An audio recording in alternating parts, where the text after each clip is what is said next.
Bonjour tout le monde, bienvenue sur ma chaîne pour ceux qui aiment bien la Chine et la culture chinoise. Dans ma dernière vidéo, on a vu que c'était pas simple de se marier en Chine. Et si tout se passe bien et le mariage peut finalement avoir lieu. Aujourd'hui, je vais vous parler de la cérémonie du mariage en Chine. Il y a tellement de choses à raconter parce que c'est très différent de la France. En France, les vœux à la mairie ou à l'église se font à la même jour que la fête du mariage. En Chine, en revanche, la signature du contrat du mariage se fait presque en secret. Le couple se rend seul dans un bureau presque austère quelques mois avant la fête. Bon, il y a des avantages pour ça, hein. C'est pratique pour éviter ce genre de situation gênante.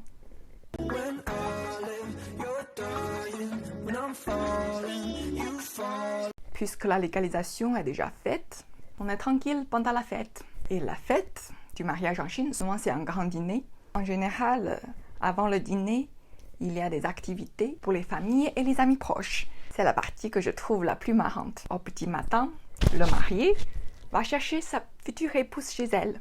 Mais quand il arrive à la porte, il tombe face à face avec les demoiselles d'honneur. Elles lui font jouer à des jeux pour qu'il se prouve digne de la marier. Souvent, ce sont des petits jeux rigolos comme ça. Des fois, ça peut aller plus loin. Même humiliant. Ce n'est pas rare que le marié finit par craquer. On s'est pas mis d'accord que je viens aujourd'hui pour me marier avec toi. Si tu me laisses pas entrer tout de suite, je vais me barrer. Hein. Et des accidents peuvent arriver.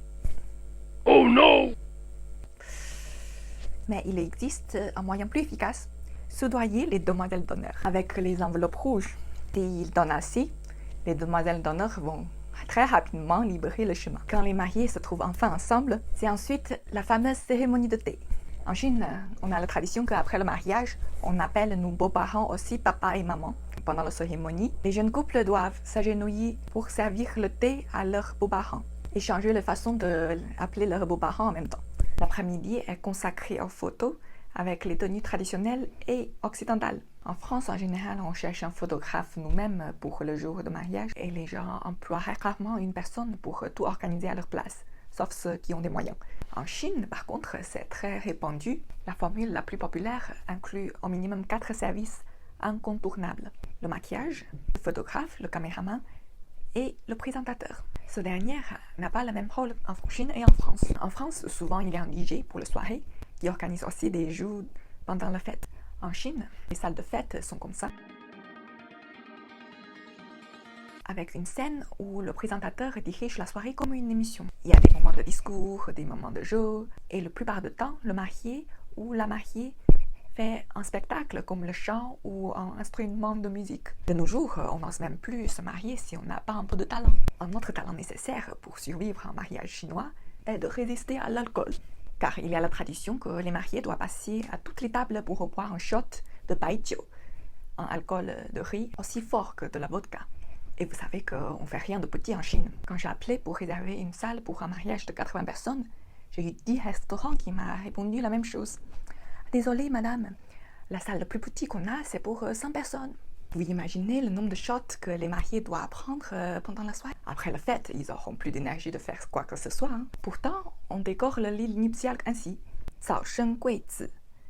Avec les sons de ces 4 éléments, ça fait un jeu de mots en chinois pour dire avoir un bébé très prochainement. Une dernière chose à savoir, la fête, donc le dîner, dure environ 2-3 heures et se termine vers 21h, 21h30.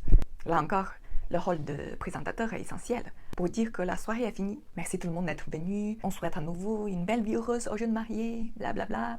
Oui, il faut avoir quelqu'un pour faire comprendre à l'invité que les mariés sont trop bu et c'est le temps de se casser, quoi. Donc, ne soyez pas surpris qu'il n'y en a pas de danse après et la soirée se termine assez brusquement. Là, je trouve que c'est un peu dommage parce que en France, souvent après le dîner, il y a la danse d'entrée des mariés et après tout le monde danse ensemble.